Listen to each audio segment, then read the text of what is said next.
자, 오늘 이제 마지막으로 비정상 상태에 관한 내용을 말씀을 드리겠습니다. 정상 상태와 비정상 상태의 차이가 뭐였나요? 간단하게 말하면 우측이 0이냐 아니냐의 차이입니다.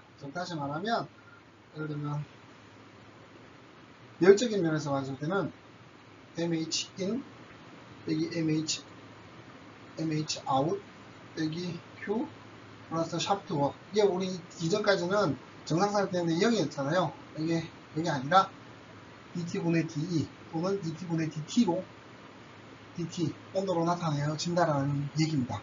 그래서 다시 말하면 이전까지는 그냥 더하기 빼기 곱하기 나누기를 통해서 계산이 끝났지만 지금부터는 이제 적분을 통해서 계산을 해야 된다라는 얘기입니다.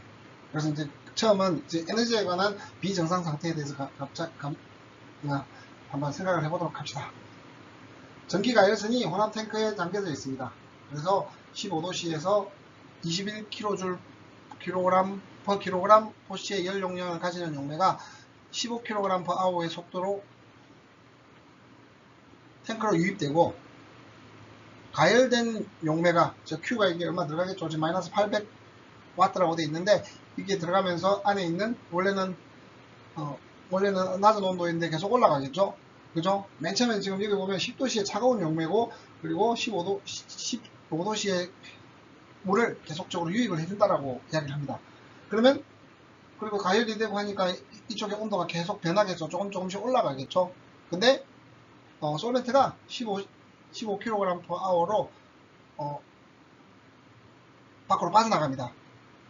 근데 15kg per hour로 들어오고 15kg per hour로 나가게 됩니다. 그럼 중간에 있는 이 열을 받아서 얘들이 온도가 변하게 되겠죠. 이 T가. 그죠? 시간에 따라 변하게 될 거고, 그러면 이 T가 시간에 따라 변하게 되면 어떻게 되는가? 즉, 이 문제의 마지막 건 뭐냐면, 용매가 60도씨 이르게 되는 시간을 계산하려고. 즉, 다시 말하면, 어차피 여기서 빠져나가는 온도는 얘의 온도와 같겠죠. 그럼 얘의 온도를 우리가 T라고 하면, 이 T를 구하라는 얘기입니다. 그럼 자, 초기 조건은 이겁니다. T0는 10도, 맨 처음에는 10도였다는 얘기겠죠. 그리고 맨 처음 시작하기 전에 T 0초일 때 T0는 10도라는 얘기입니다. 그럼 자, 우리가 조금 전에 했죠. MH-MHin MHout Q 플러스 WS 를 계산을 하고, 이걸 0이 아니라 dt분의 de로 나타낸다는 얘기입니다. 다음과 같이. 그죠? 그래서 유입되는 MIMH는 MICP의 TI-T 레퍼런스 10도씨였죠. 처음에는. 그죠? 그리고 유출되는 T 값에 T 레퍼런스를 빼줘야 되겠죠. 그 다음에 Q는 마이너스 800W라고 얘기했고, 이것들을 이제 그 수치로 계산하면 2.88 곱하기 13kJ per hour가 됩니다. 그리고 샤프트 웍은 무시를 하도록 하겠습니다. 근데 dt분의 de는 다음과 같습니다. 이 수식을 다시 나타내면 다음과 같게 되고요. 그러면 자, 한번 봅시다. 얘를 변화를 하게 되면 이렇게 됩니다.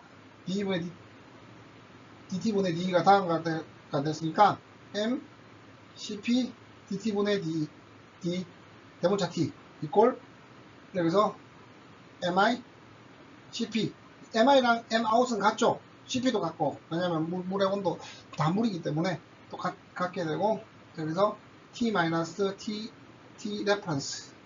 그리고 out 되는 것은 mo cp t reference, 그리고 마이너스 q, 이거는 2.88 곱하기 10의 삼성 kJ per hour가 들어가게 되겠죠. 자, 그럼 이걸 바탕으로 우리가 계산을 하게 됩니다. 자, 그러면 다음과 같은 계산이 되게 됐고요. 그래서 이걸 만약에 쭉 계산을 하게 되면, 이걸 펼쳐서 M이 125kg, 여기 안에 125kg이 차있고 계속적으로 15kg per hour로 15kg per hour로 들어왔다 나왔다 하기 때문에, 이건 CP 값도 나와있고, 이걸 다 계산을 하게 되면 다음과 같은 수식이 나오게 됩니다. 어렵지 않죠? 그냥 이게 MCP를 이렇게 나눠주면 MCP는 이렇게 다 나눠질 거예요. 그죠?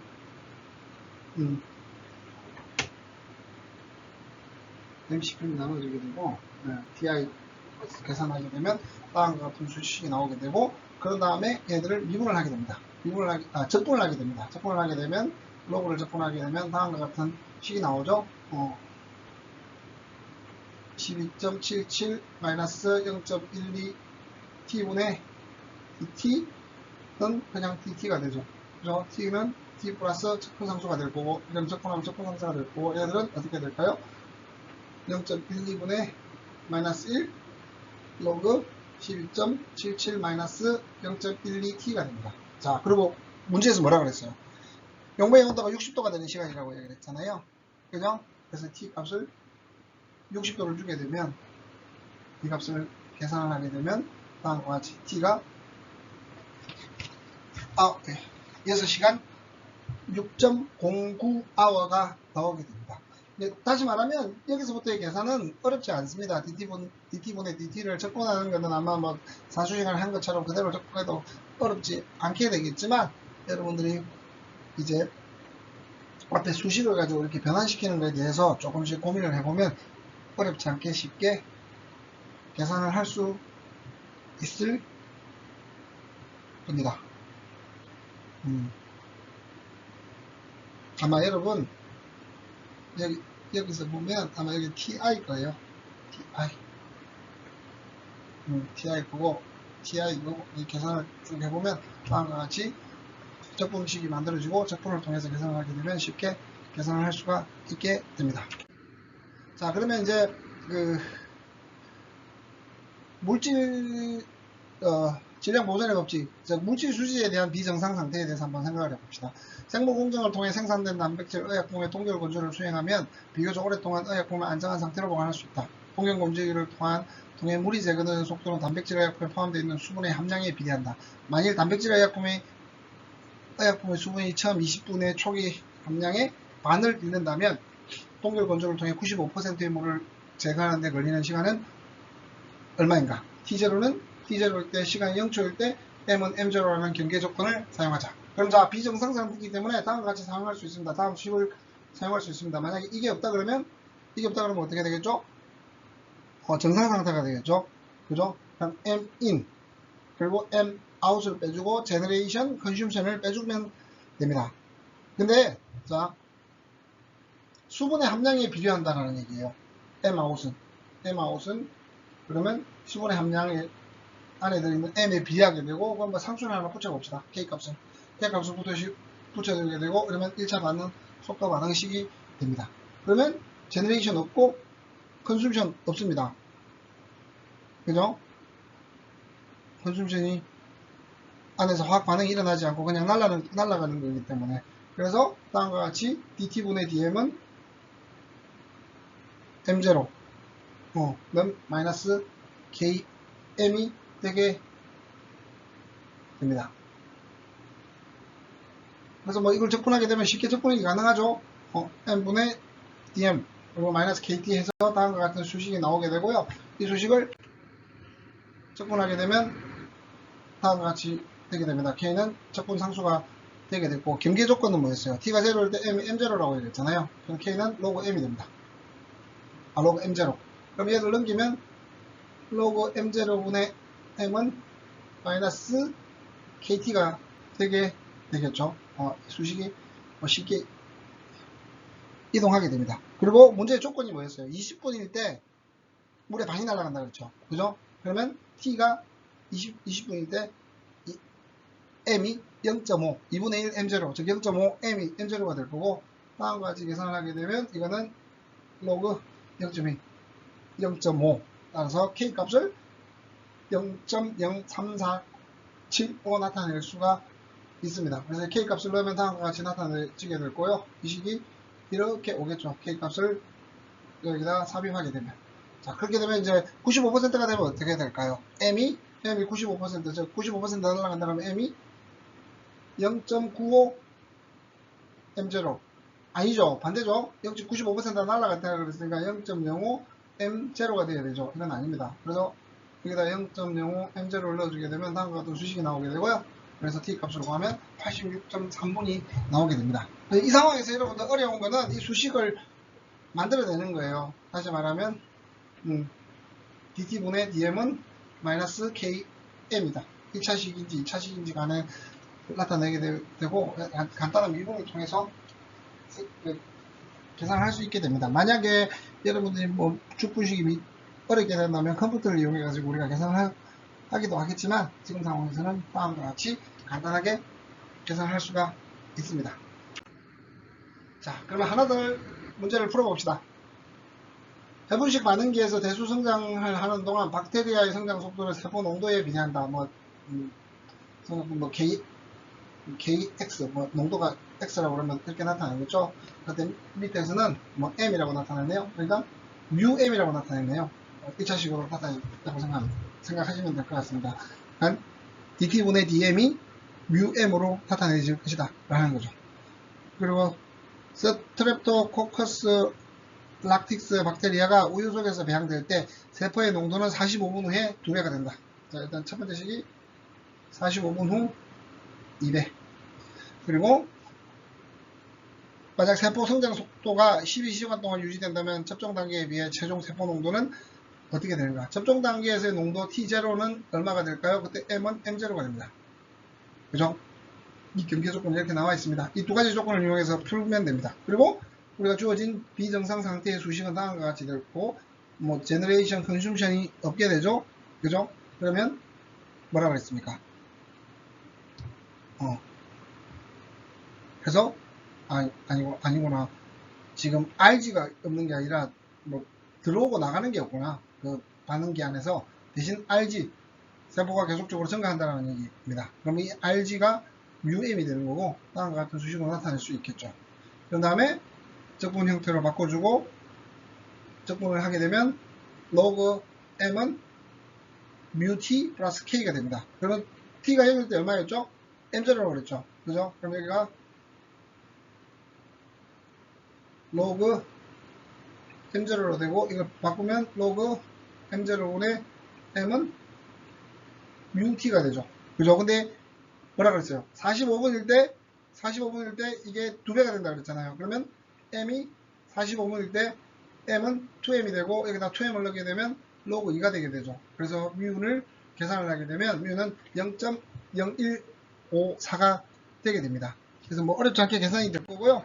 그런 다음에 다음과 같은 수식을 나타낼 수 있게 되고, 그리고 뭐라 그랬습니까? 최종적인 수식은 다음과 같이 됩니다.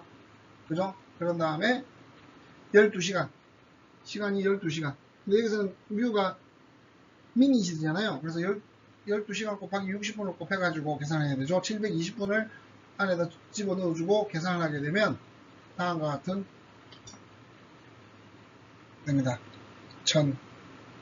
6만 배 정도, 6,500 아니구나. 6만 5천 배. 6만 5천 배 정도의 원래 상태보다의 세포가 성장을 하게 됩니다. 여러분들 계산하는 건 어렵지 않은데, 그리고 솔직히 한번 해보면 이 비정상 상태에서 계산은 아마 솔직히 원래 실제 상태는 이보다 훨씬 더 복잡한 수식이 나타나겠지만 아마 여러분들에게는 가장 간단한 로그 형태의 수식으로 나타낸다고 생각하시면 됩니다. 자, 이제 마지막 문제입니다. 한번 우리 읽어봅시다. 항미생물제인 람노리피드를 생산하기 위해 수도모나스 에루지노사가 사용된다. 세포는 8,000리터. 일단 8,000리터. 하나씩 적어봅시다. 8,000리터의 회분식 발효기에 최종 배양된다. 그런데 이에 앞서 150리터 용량의 더 작은 시드 발효기에서 세포를 배양한 후 이 세포들을 8,000리터에 접종하는 방법, 이노큘레이션 하는 방법이 사용된다. 각 발효기 내의 세포 성장 속도는 KX가 농도가 될 거고, 세포 농도가 될 거고, K는 속도 상수가 되겠죠. 시드 발효기, 다시 말하면, 이렇게 생각할 수 있습니다. 150리터의 시드 발효기에서 큰 8,000리터 본 발효기로 옮긴다는 얘기입니다. 근데 양쪽에 다 세포가 생장하는 속도는 KX가 되고, 그 KX를 그대로 사용을 하게 됩니다. 근데 시드 발효기에서 K 값은 0.4 per hour가 되고, 그리고 본격 생산을 위한 본 발효조에서는 K 값이 0.28이 됩니다. 시드 발효기는 세포의 농도가 6.5g per litr가 되면 중단하게 되고, 이게 6.5g per litre 되면 중단이 됩니다.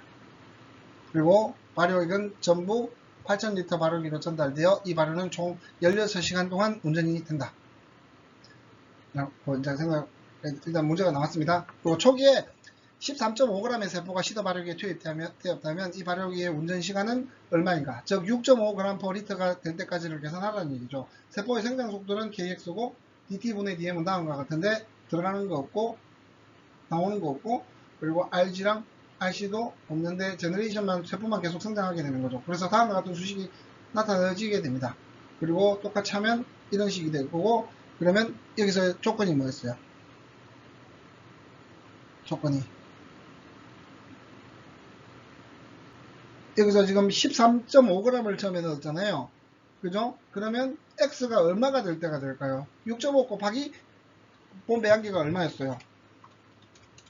150이었죠. 그래서 975 다시 말하면 이게 150리터에 들어갔을 때 150리터 안에서 이만큼이 되면 없어진다 그랬잖아요. 그래서 토탈로 이게 리터니까 200 곱해보면 975g의 셀이 생기면 스탑을 하고 본 배양기로 넘긴다는 얘기잖아요. 그죠? 그러면 x는 뭐 부피는 똑같으니까 x가 975분의 원래는 얼마였어요? 원래 x제로가 얼마였어요? 13.5잖아요. 그죠? 그런 다음에 자 조금 전에 로그 x제로분의 x는 kt가 된다고 했잖아요.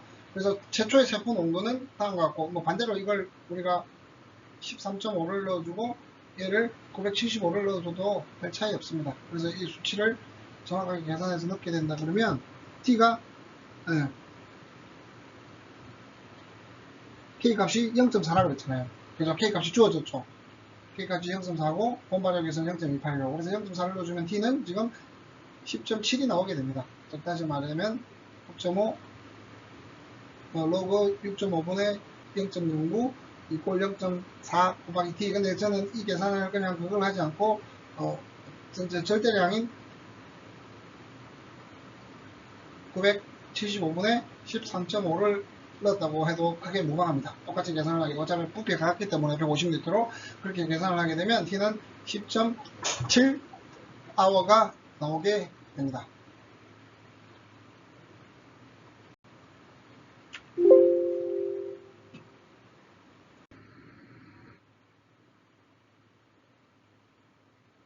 자, 그러면 이제 뭐 우리 똑같이 계산할 수도 있겠죠? 그리고 그 두 번째, 최종 발효기에는 최초의 세포 투입량은 얼마였어? 975라고 얘기했잖아요. 똑같은 수치가 될 거고 이 수식에서 다만 K값만 0.28로 바뀐다는 얘기잖아요. 그죠? 그런 다음에 T가 16시간이 된다. 그러면 16시간이 되고 하면 X값을 구할 수 있겠죠. X는 X0 곱하기 2에 0.28 곱하기 16이 되겠죠. 그래서 X0는 얼마였어요? X0는 오늘 말했듯이 975를 계산하면 X값이 정확히 나오도록 하겠죠. 근데 X값을 우리가 X값을 다시 농도로 이제 전체적인 8,000리터를 가지고 계산을 해주게 되면 다음과 같이 X값도 이러한 형태로 계산이 되어지게 됩니다. 여러분들 그렇게 어렵지는 않죠. 다시 돌아와서 얘들을 보면 이런 겁니다. 150리터에서 8,000리터. 그래서 처음에 여기에 K값이 주어졌고 여기 K값이 주어졌습니다. 세포는 농도에 따라서 증가하게 되고 증가한다고 했고 그래서 제너레이션 되는 거니까 dt분의 dm은 km 그 K값은 각각에 다르고 결국에 적분을 통해서 풀어보니 다음과 같은 수식이 나왔었고 그리고 이 K는 여기서는 0.4 여기서는 0.28이 들어가게 됩니다. 그래서 처음에 시드 발효기에서 얼마나 키워야 되는가 몇 시간을 키워서 걔들을 본 발효기에 넘겼을 때 농도를 계산한 다음에 계산을 하게 되면 뭐 시간이 알려져 있고 K값이 알려져 있으니 나머지 X0도 알려줬잖아요. 왜? 시드 발효기에 최종 농도가 이쪽에 농도로 넘어오게 되면 문제가 없을 거기 때문에 그래서 X값을 쉽게 구할 수 있다라는 얘기입니다. 지금까지 제가 세 가지 정도의 내용들에 대해서 이야기를 했습니다. 물질수지, 에너지수지, 비정상 상태의 물질수지, 에너지수지. 근데 뭐 각각의 문제가 여러 가지 있긴 했겠지만 그 계산하는 방식에 대해서 쭉 설명을 드렸습니다. 여러분들 이 내용이 아마도 기말고사에서 거의 문제로 나올 거고, 제가 기말고사 문제를 내자마자 여러분들에게 알려드리도록 하겠습니다. 그리고 여러분들 오피스 아워가 있는데 아마 제가 확인해 보니 다음 주가 좋을 것 같아요. 아마 다음 주 수목 오전, 수요일은 전체, 목요일 오후에 여러분들 와서 질문하셔도 되고, 그리고 아마도 14일날 시험을 치니까 제가 13일날은 아마 좀 외부에 있을 것 같아서 13일날 금요일날은 좀 만나기가 힘들 거고 해서요. 여러분들이 11일날 12일날 와서 질문을 하는 게 좋을 것 같습니다. 그리고 14일날은 여러분들 말씀드렸다시피 9시 20분에서부터 11시 50분까지 1시간 반 동안 시험을 치른다고 말씀을 드렸습니다.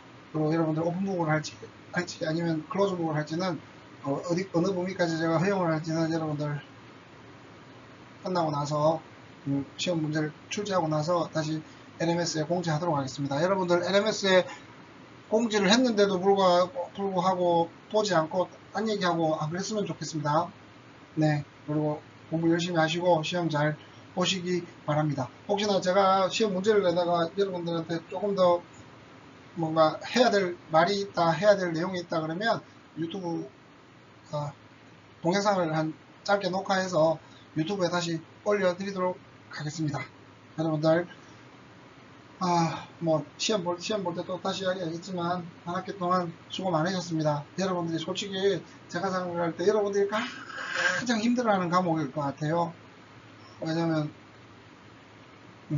저도 솔직히 이 과목 예전에 힘들었거든요.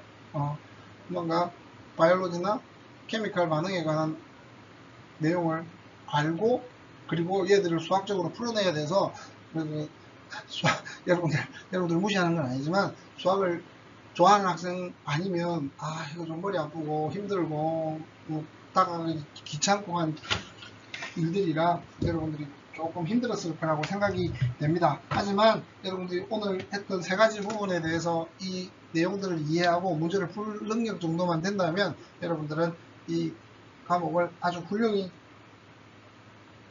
소화했다라고 생각을 할 수도 있을 겁니다. 아무튼 시험 준비 잘 하시고 시험 때 뵙도록 하겠습니다.